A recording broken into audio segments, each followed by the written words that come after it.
we're going to get started now. I was just seeing how many heads I could get to bob up if I used the low microphone voice as opposed to the loud booming microphone voice. So welcome to what we're going to talk about, how progress happens. So I'm assuming you guys are here because you guys are the rabble-rousers. You guys are the troublemakers who want to make some kind of change happen in your world. Is that true? Yes.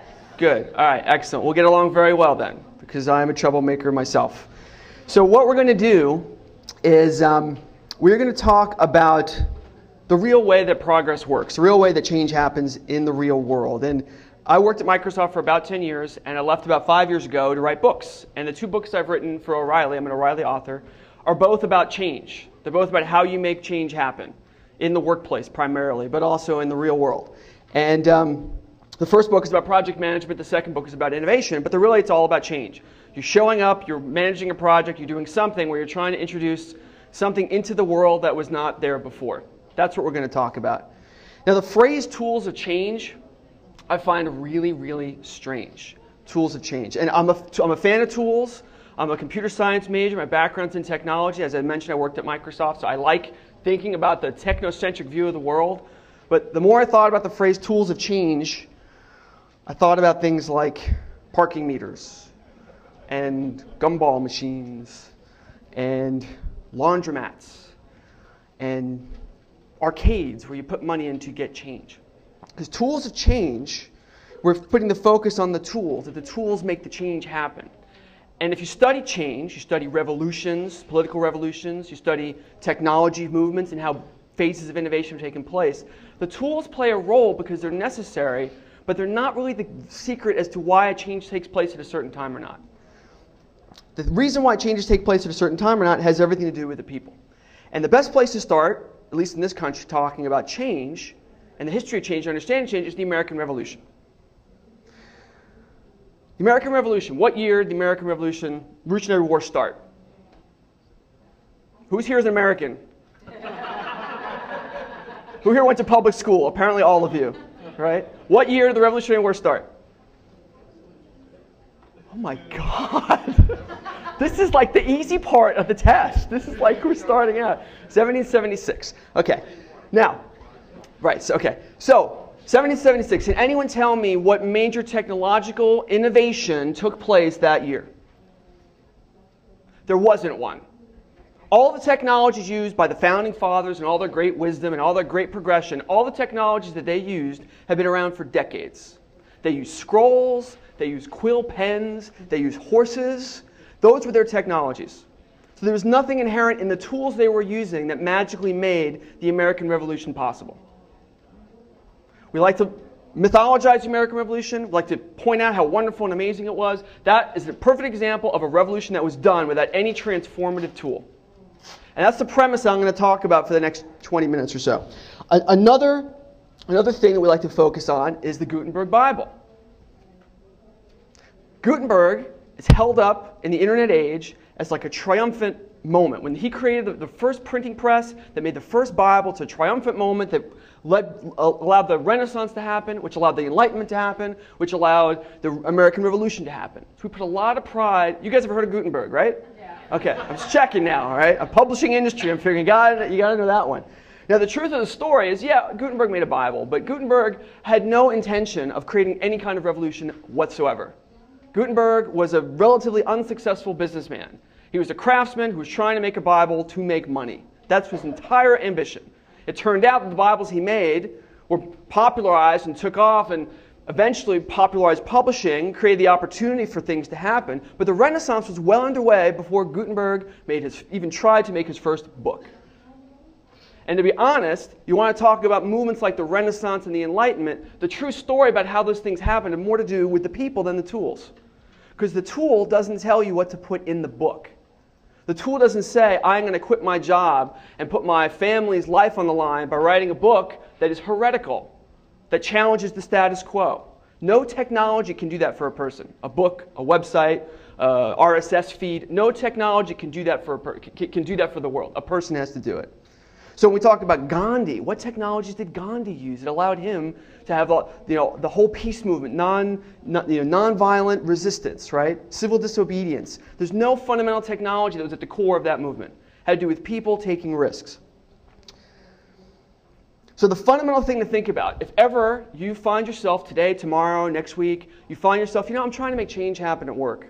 The thing we like to do is say, well, what's the technology that's going to make this change possible? What's the secret thing, if I buy this or implement this or use this, going to make it happen? That's the wrong place to start from. The right place to start from is thinking from this point of view, that there's no change possible until someone puts their reputation on the line for doing something different.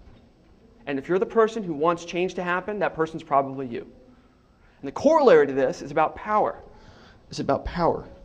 I'm going to get tangled up and fall over and die. Somehow, in this technological age, we still have wires up front at the front of the room. You guys are all wireless. I am wired. That you cannot make change without power. The amount of change you want to see in the world or in your group or your organization, your family or your relationship or your recreational basketball team, the amount of change you want has to be correlated with the amount of power that you have available to you. If you want a big revolution, you want to overthrow a government, you need a lot of power. If you only have a little bit of power, you should probably stop thinking about overhauling your entire company's executive management structure and focus on the things that are possible given the amount of power that you have. So there's three things I'm going to talk about. That was our preamble, staying in American history mode, preamble, Constitution. That was the preamble. I got three things for you. I got change, tactics you should know about, which kind of, we have misnomers and we don't understand very well, and then tactics you can actually use. So for change, I'd like to do a little exercise. I'm going to ask all of you to find a different seat.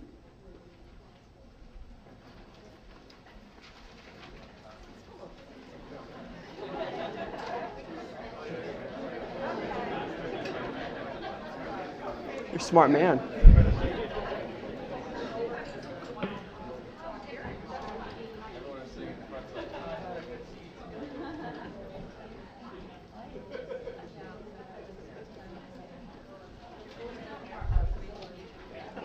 Some people are more open to change than others.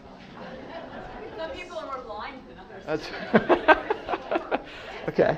So I have to tell you that you are the first audience in the history of me doing talks like this that did that so quickly. Now I don't know what it is. I don't know what it is about today, or you guys are, you're more obedient than other audiences I talk to, but you guys were very obedient. Was that fun? It was. All right, you guys are weird. I don't understand you guys. All right, so what was supposed to happen is you guys were supposed to protest a little bit more, and then I would let you get away with not having to do it. But yes, well, actually, just observations from the front. Okay, some people did it right away. Some sneaky people, who I know, just switched seats. This gentleman right in the front, this is the guy to watch out for because he just didn't move. And I'm the only one who knows. It was like he's at the eye of the storm, the hurricane's moving around, he's at the center of the storm. Anyway, yeah, he may move a little bit. So in general, people resist change. We don't like change for a bunch of reasons that you didn't experience in this moment because for whatever reason you're in a good mood, you've all had your lattes recently or something. But all kinds of change, no matter how good or positive or progressive you think it is, creates work. And in general, as a species, we try to minimize work. We are conservative about how we spend our calories by evolutionary mandate. That's why we're still here. Because 1,000 years ago, before we had delivery pizza and Amazon Fresh and all these things, we had to be very conservative about how we burned our calories. So in general, people resist change because once they're seated down, you had to hunt your seat, right? You gathered all your stuff and you hunted the seat, you sat down, you're settled. There's not a whole bunch of motivation to want to change. Even though I want to do it for my own selfish reasons to see what experiment takes place, what happens. In general, people resist change. It requires thinking, it requires work. And in work situations, it puts people at risk of embarrassment. We're no longer in a survival situation where moving from one seat to another or taking on a new project at work is going to kill you. Although I suppose it depends where you work. But in most work environments, it's not going to kill you. So our pressure has shifted, biologically shifted. We put a lot of stress on things that we think are going to change our status. And doing something new puts you in a risky situation where there's a possibility of you being embarrassed because you're not sure what's going to happen. You're not sure how to make whatever the new thing is work. So Maslow and his hierarchy of needs. Maslow and his hierarchy of needs. This guy was a psychologist and a researcher. He put together this hierarchy of the things that drive people. At the bottom is physiological needs, and you have safety and security, you have love and belonging, and it's kind of a baby boomer model, the whole thing. The peak is about me, it's self-actualization. That's like the best possible thing that can happen to a person is that they fall in love with themselves. It's a very westernized model. People, it's true. I mean, I like the model, but it's got some flaws. Anyway, moving from one stage to another is a kind of change. And if you study Maslow, or the people who have tried to apply Maslow to modern life, most people, or many people, this is the hypothesis goes, people are unhappy when they're stuck between levels. They want to go up, but they're afraid to figure out where the changes to make to move up the thing.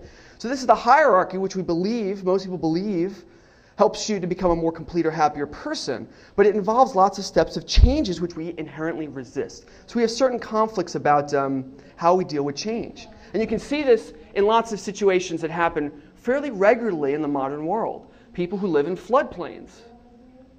A floodplain means, by definition, it is a place that will flood. Again and again and again. Why do people stay? Well, it's change. What do people say? I mean, you've seen these interviews, right, for Katrina and then with the storms in Mississippi or whatever. You see there's people who say, well, we've lived here for generations, so we're going to stay because we've been here forever. We've been suffering and rebuilding our house 50 million times. We're going to stay anyway. Why? Because we resist change.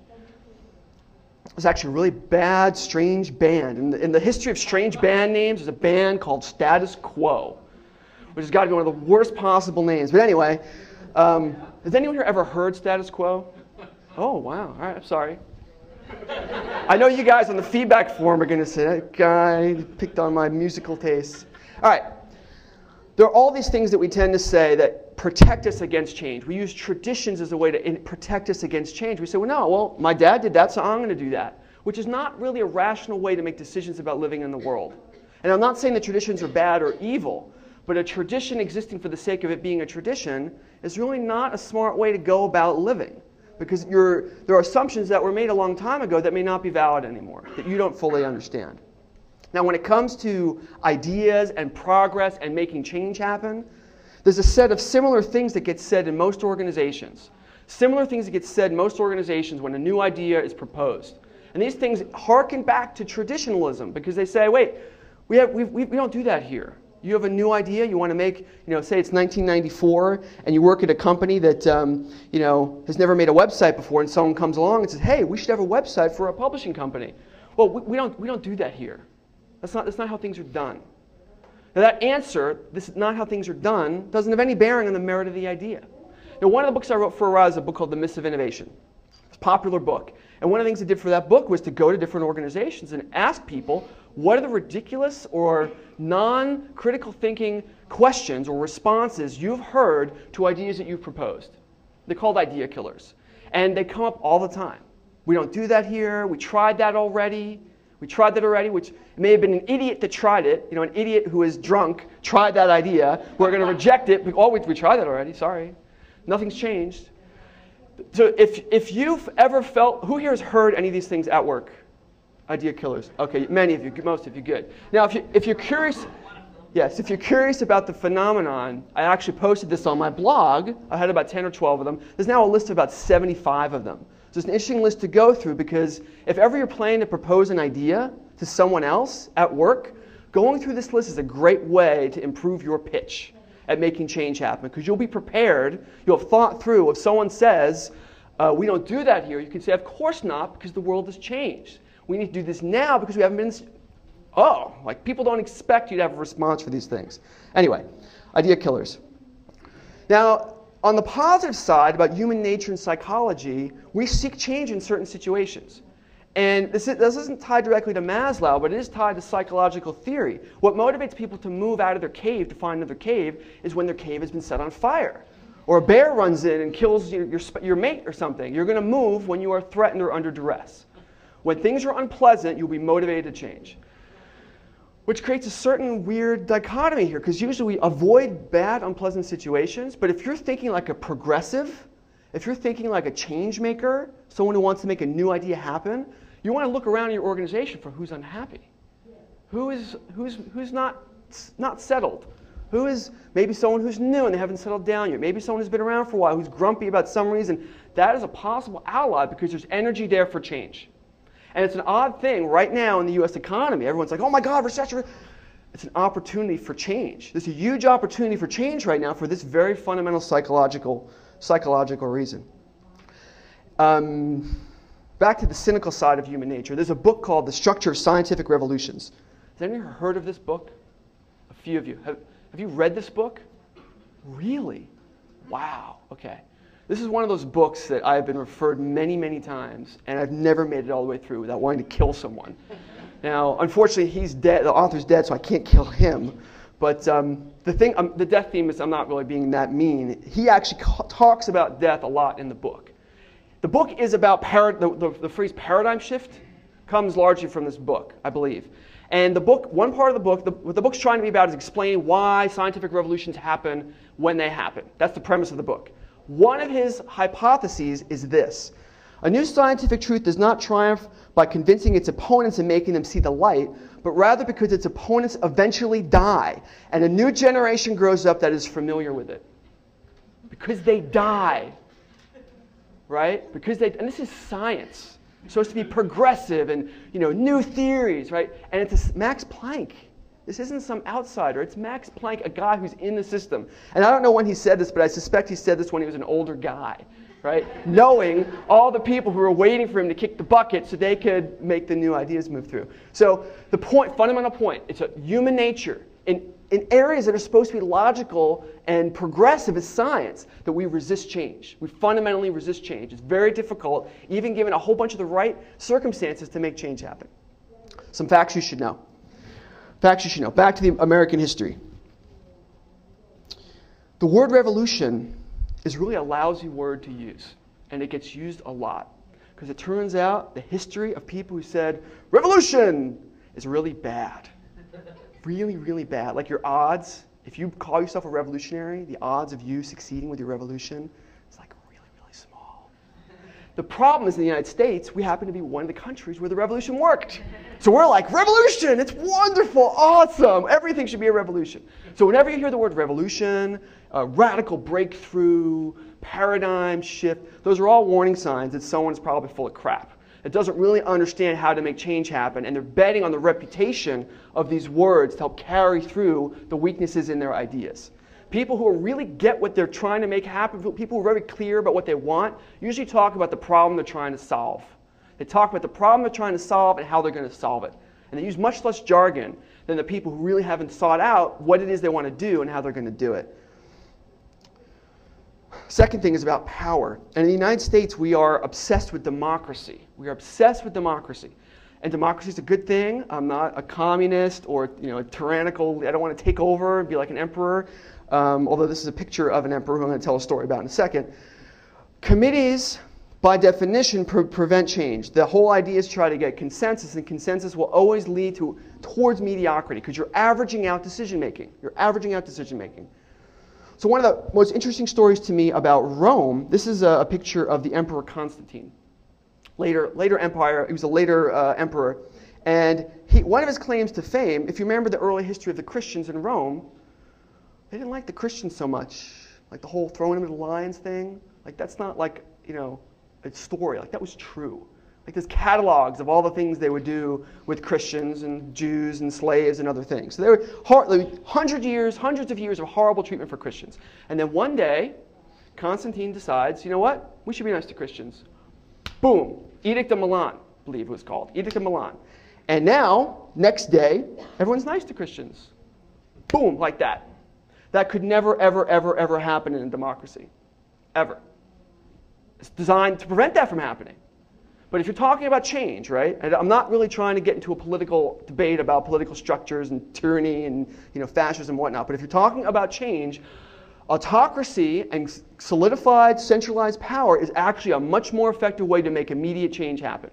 Whether it will sustain itself, who knows, that's a whole bunch of other questions, but power is a necessary part of making change happen. So a question to ask, trying to make this practical, if you're sitting at work, I want to change X. You have to ask yourself, how much power is necessary to make that change happen? If there's a power scale, right? And I'm here and Constantine was here, right? You got to figure out where on the Scott to Constantine scale, is it 10, is it 20, and then how much do you have, and how are you going to get the remainder? And we'll talk about that in a second. The last thing I want to talk about is grassroots, which is a very popular phrase, Does anyone know where it comes from? Don't say grass, please. Anyone know? I'm sorry? You got to share now. Berkeley 67. It was earlier than that. Does anybody know? All right. The answer is the Progressive Party, an American political party in the 1910s, 1912. One of the members of the party, I don't remember his name, but he said that our party's like grassroots because it comes from the people or something like that. Anyone know what happened to the Progressive Party? Yeah, they died. They're gone. Now, it's not to say the idea doesn't have merit. We usually use this idea, especially in the technology community, sort of like the whole open source idea, that people should be free to disseminate ideas, and somehow if enough individual people believe in something or want something, then at some point it'll happen. That's the idea. The idea works in a sense. Oh, by the way, it's also a really strange name band. This guy, see the picture of that guy, the taller guy? I don't know what's going on there. Really unfortunate name. Anyway, this whole idea of disseminating ideas, it's a great idea. It's a very open, democratic, liberal view of the world that people should disseminate ideas. The problem is when ideas disseminate, they don't necessarily do anything until the idea, these seeds, land somewhere and someone with power takes them and plants them in the ground.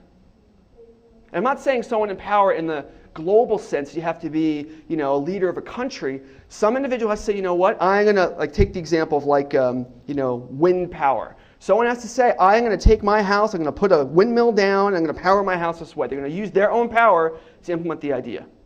So even grassroots, as much as you want to disseminate, it still depends on the choice of an individual person to use their power to make something different take place. So grassroots is really all about just disseminating ideas. It's not about change. It's about disseminating ideas that might potentially create change, depending on where they land. All right, let's talk about tactics. This is really my favorite stuff here, the tactics.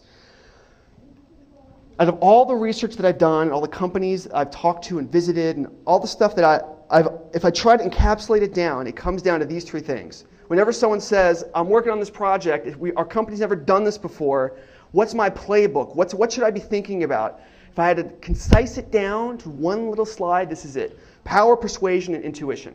Power, persuasion, and intuition. That's it. Those are the three things to think about. We talked about power already. You have to examine what's the kind of change that you want and how much power do you have. And they should be lined up. If they're not lined up, you're going to fail. So you've got to want to make those things line up. Second is about persuasion. Persuasion is the untold story in all of creative thinking and innovation history, technology history. Persuasion is the story we don't talk about. Sales is important. Sales is super important. All the best ideas in the world, they didn't become the best ideas in the world and become successful just because they were good ideas. They became successful when that good idea met someone who knew how to sell it in an environment where the timing was right for it to take off. So if you dig up the history of things like cell phones or copy machines or even personal computers, there's almost always someone who had the idea and failed because they didn't sell it right, the timing wasn't right. Then finally someone came along who could persuade other people to use their power to help support the idea. And the last piece is intuition, which is about anticipation. Anticipation. If you want to make change happen, I mentioned before about looking for people who are unhappy, looking for people who may potentially be more open to change. That's a kind of intuition. And I don't mean like Nostradamus intuition, that you're going to predict the lottery numbers next week. It doesn't have to be that specific, but it means that you have to be thinking, wait, if that guy's going this way in my organization, and this guy's going that way, and he continues to do that, then maybe there's an opportunity here for me to propose this, and you have to be thinking a few steps ahead and be anticipating what might happen depending on what you do. That's at the high level. Now, at the individual level, there's actually a specific project or thing you are trying to do. This is your playbook. This is the playbook that's done a million times and the play still works. Now, let me just walk through it briefly. If you have a really big idea, it's kind of dumb to take on the whole idea all at once. That's a lot of change to take on. It's a lot of people you're going to have to convince. The smart thing to do is say, what's the piece of this idea that I can go and either do on my own without having to involve a whole lot of people, maybe 1 or 2 people. They don't need a whole lot of money, but it's enough that if I get that working, I can show that to someone and get some support for it. Call it a beta project, a pilot project. In the research world, they call this like an incubation project. There's lots of lingo around it, but you're piloting. You're taking a small subset of your idea, and you're going to test it out. And there's a bunch of really good reasons to do this, including your idea for change might suck. It might. And you'd look really bad if you were making this huge proposal, and then you realize, oh, like, you know, that can't possibly work anymore because no one supports that software anymore. Oh well. If you do it in the small, you have an opportunity to make mistakes and learn before you're vulnerable, before there's any real risk. So you pilot. And you pilot, and you experiment, and you pilot until you have something, this little thing, that you're like, hey, that's kind of my idea in the small. It's rough, but I could show this to a smart person, and they might get it. And then you start looking for allies. You show your success. Hey, we made this little thing work, this little RSS feed for whatever. We got it working, see? So let's do that for 2 books. Let's do that for 3 books. And you grow it out. And as you get more support, you get allies. And as you get an ally, you can now ask for more resources to do a bigger experiment. And on it goes. And then at some point, I have the word coup down there. I'm thinking politically again. At some point, these little experiments need to get out of the incubator and become a real thing.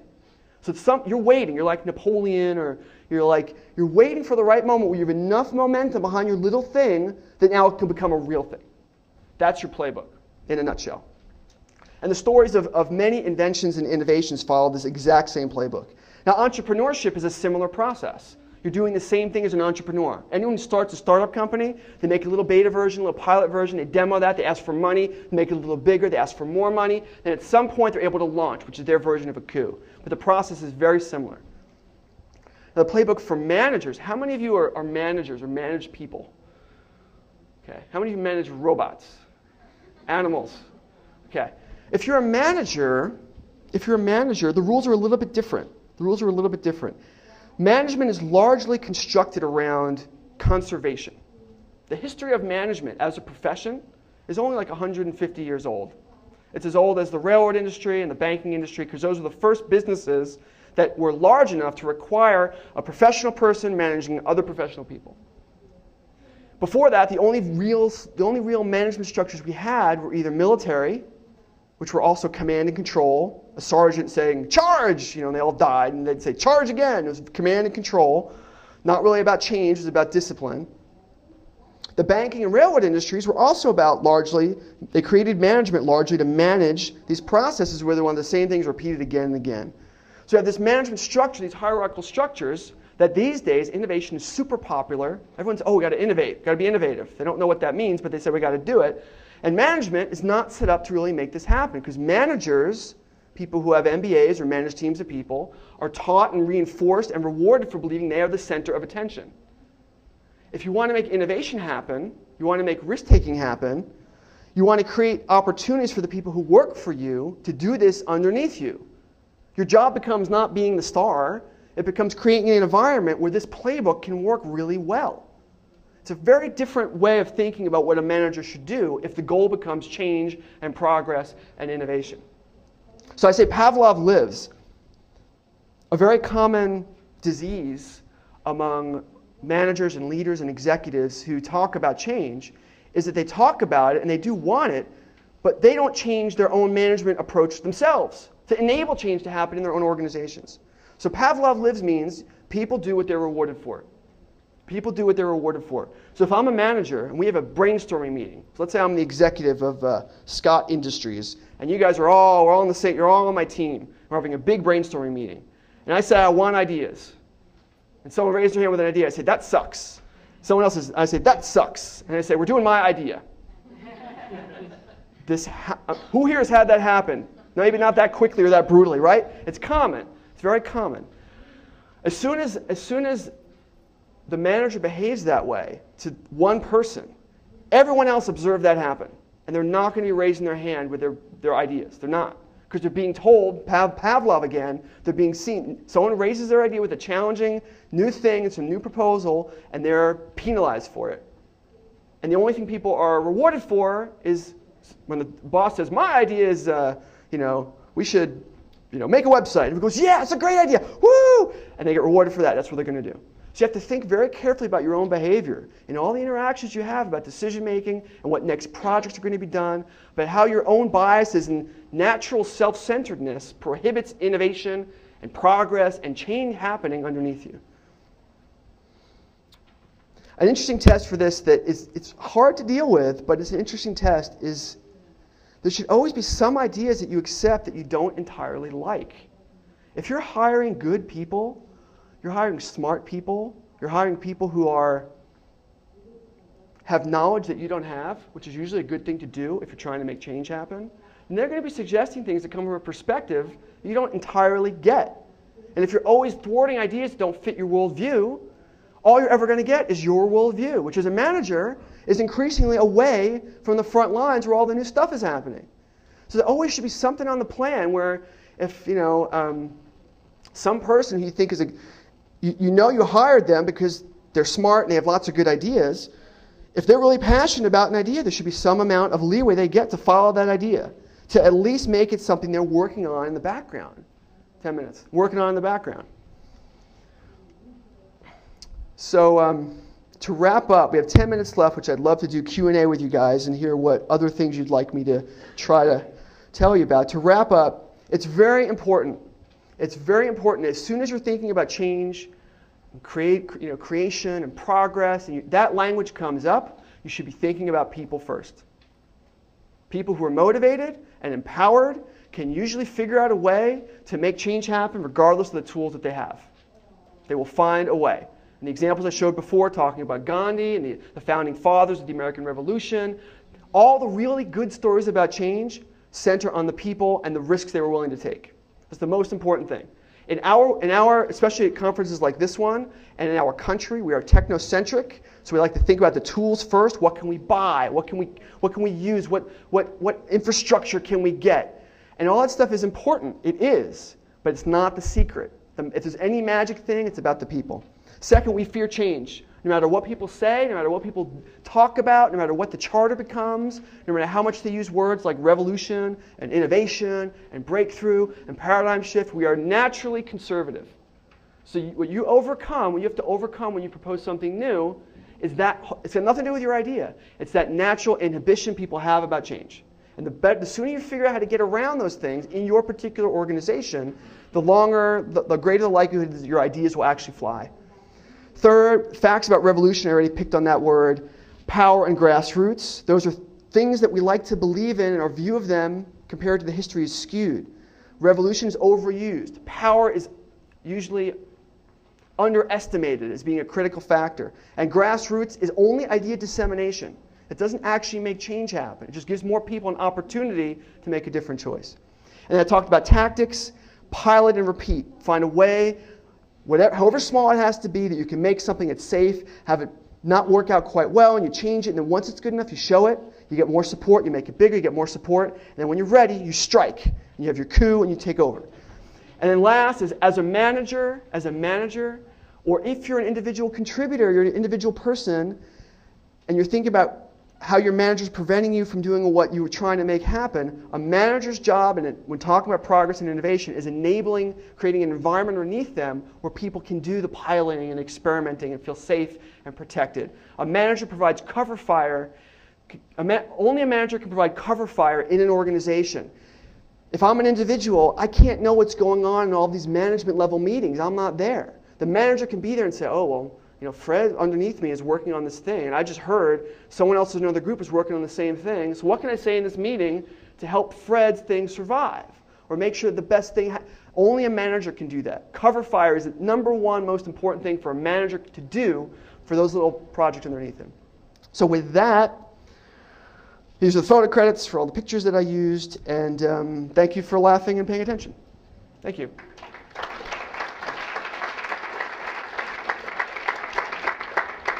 Yes? I'm interested in hearing how someone might go about making up that difference between the power they have and the power they need. Okay. So the question was, how do you go about making up the difference between the power you have and the power that you need? So the first word that you should know is Machiavelli. So actually, if you want a really evil book, I don't believe that these things actually in the end are worthwhile, but if you want a really evil book, The Prince is okay read, it's not great. There's a book called The 48 Laws of Power. Who here knows 48 Laws of Power? Anybody know this book? This book is like the totally like no ethics, no morals, no nothing. It's just take control. If things are that bad in your world, that's the book that I recommend. But more practically, if you do have morals or a spine, or you don't want to go to hell, the answer is you think of who your allies are, right? So if I know I have 4 peers, I have a manager, and I'm trying to convince my manager of something, and he sort of likes me but doesn't listen to me all the time, but I know that Sally, he thinks Sally's great, and he tends to take her advice. So I need to go take Sally out to coffee, show her my idea, and try to convince Sally.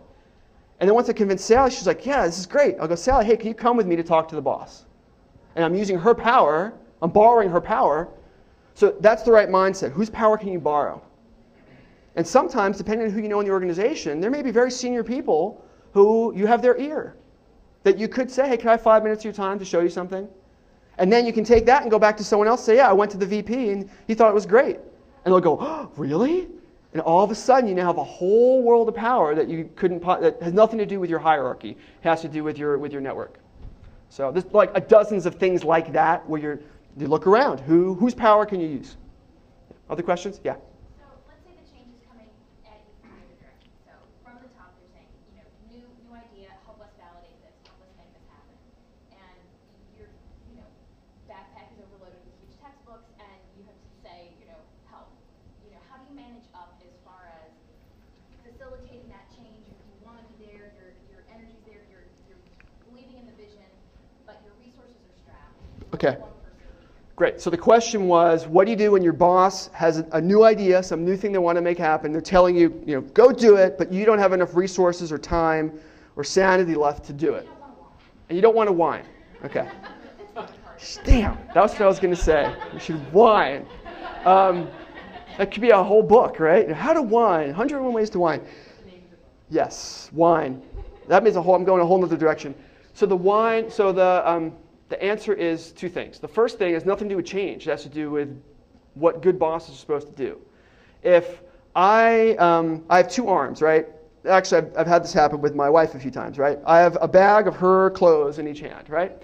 And she comes to me with, we're shopping, right? I have 2 hands, and she comes to me with another bag. And what do you think I'm going to do? Like, I'm going to put this one down, I'm going to take that one. She's assuming somehow I'm going to grow a 3rd arm because she got more clothes. Now, a reasonable person would recognize, Scott can only carry so much, so if I want him to do something else, I have to accept the fact he's going to drop something. A reasonable manager, there should be some way you can say, hey, boss, I can do a new thing. Tell me which of the 5 things I'm already doing to drop. Now, this is a good sign that your boss is going to kill you, like he's going to grind you into the ground, if they never accept that. If it's never acceptable to come to them ever and say, okay, I'll do that, but they'll say, no, you can do that, and because they're basically telling you that you're going to be dead because you're going to have 100 things. So it's a test of just a good manager who's a human being.